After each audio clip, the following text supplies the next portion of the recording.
এই মুহূর্তে আলু নিয়ে সবচাইতে বড় খবর, সারাই হয়নি বাঁধ, প্লাবিত আলুর জমি, সেচ দপ্তরের উদাসীনতা নিয়ে প্রশ্ন। আবারও নতুন করে ক্ষতির মুখে খানাকুল ২ নম্বর ব্লকের আলু চাষিরা। এই মুহূর্তে জানাবো বিস্তারিত খবর এই ভিডিওর মাধ্যমে, তাই ভিডিওটি শেষ পর্যন্ত দেখতে থাকুন। যারা চ্যানেলে নতুন এসেছেন অবশ্যই চ্যানেলটিকে সাবস্ক্রাইব করুন। তো চলুন জেনে নেওয়া যাক আজকের বিশেষ খবর।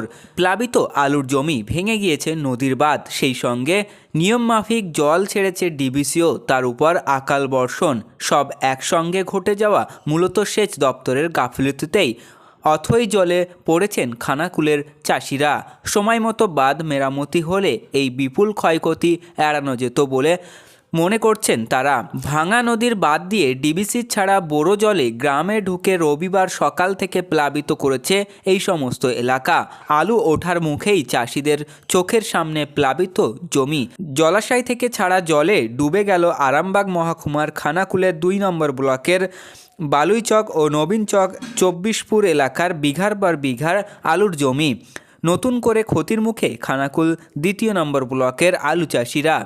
রবি চাষের মরশুমে কংসাবতী ব্যারেজ সহ নানান জলাশয় থেকে জল ছাড়া হয়। চাষিদের অভিযোগ, ২০২৪ সালে ভয়াবহ বন্যায় মুন্ডেশ্বরী ও দামোদরের বাঁধ ভেঙে যায়। সেই সব বাঁধ সময় মতো মেরামত না হওয়ায় বোরো ধানে চাষের জন্য ছাড়া জলে প্লাবিত ওই এলাকা, তাতে ক্ষোভে ফেটে পড়েন এলাকার চাষিরা।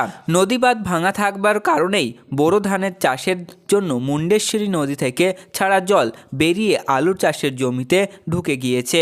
এই বিষয়ে আগাম খবর থাকলে হয়তো চাষিরা জমি থেকে আলু তোলার ব্যবস্থা করতেন। বেশি ক্ষতি হয়েছে ভাঙা নদী বাঁধ সংলগ্ন জমিগুলিতে। সেই জমিগুলিতে নতুন করে আলু লাগানো হয়েছিল, তাতেও ব্যাপক ক্ষতির আশঙ্কা করছেন চাষিরা। বন্যা অতিরিক্ত বৃষ্টির ফলে গত বছর থেকে বিপুল ক্ষতির মুখে পড়ছেন আরামবাগ মহকুমার আলু চাষিরা। বন্যায় ধান সহ অন্যান্য আনাজে যেমন ক্ষতি হয়েছিল, তেমনি নিম্নচাপে বৃষ্টিতে পাঞ্জাবের যে বীজ লাগানো হয়েছিল তারপরেও সবটাই নষ্ট হয়ে যায়।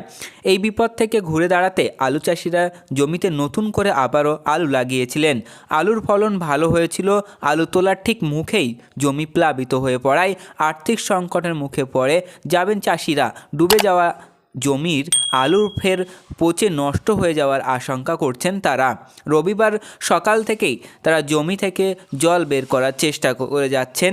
এই বিষয়ে শ্রীকান্ত সাউ নামে এক চাষি বলেন, হঠাৎ করে জল ছাড়ার ফলে জল চলে আসে জমিতে। ভাঙা বাঁধ দিয়ে নদীর জলে প্লাবিত হয় বালুইচক এলাকা। চাষিদের বক্তব্য, সরকারি সাহায্য না পেলে তাদের পথে বসতে হবে। কিন্তু জল তো ছাড়া হয়েছে নিয়ম মাফিক, তারপরেও কেন এই বিপত্তি হলো প্রশ্ন। চাষিরা বলছেন, ভাঙা বাঁধ না সারানোর জন্যই এইভাবে বিপণন হয়ে পড়েছেন তারা।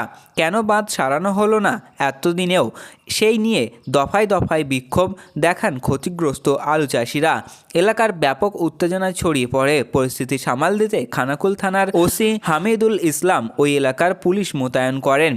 এই বিষয়ে খানাকুল ২ নম্বরের বিডিও মধুমিতা ঘোষ বলেন, নদীর বাঁধ ভাঙা থাকায় অনেকটা চাষের জমি ক্ষতি হয়েছে।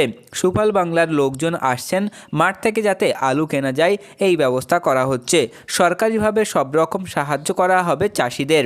বাঁধ মেরামতের টেন্ডার হয়ে গিয়েছে, সেচ দপ্তরের সঙ্গে কথা হয়েছে। কিন্তু প্রশ্ন উঠছে, বন্যার পর ৮-৯ মাস কাটার পরেও কেন বাঁধ সারানো হলো না? এটা কি প্রশাসনিক গাফিলতি নয়? এই নিয়ে শুরু হয়েছে রাজনৈতিক তরজা। এই বিষয়ে বিজেপির পঞ্চায়েত সমিতির কর্মাধ্যক্ষ উমেশ অধিকারী বলেন, আমরা ধীরে ধীরে কাজ করছি, তবে তৃণমূল লোকজন কোনোভাবেই উন্নয়ন করতে দেবে না, তাই এলাকার উন্নয়ন থমকেই থাকবে। তো বন্ধুরা, এই ছিল আজকের আলুর গুরুত্বপূর্ণ খবর।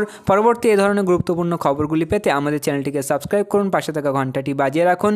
আর আপনি যে কোনো প্রকার ব্যবসায়িক পদক্ষেপ নেওয়ার আগে অবশ্যই আপনার স্থানীয় এলাকার বাজার দর যাচাই করে তবেই যে কোনো প্রকার ব্যবসায়িক পদক্ষেপ নেবেন। আমরা একটা ওভারঅল ডেটা দিয়েছি, যা স্থান ভিত্তিতে পার্থক্য হতে পারে।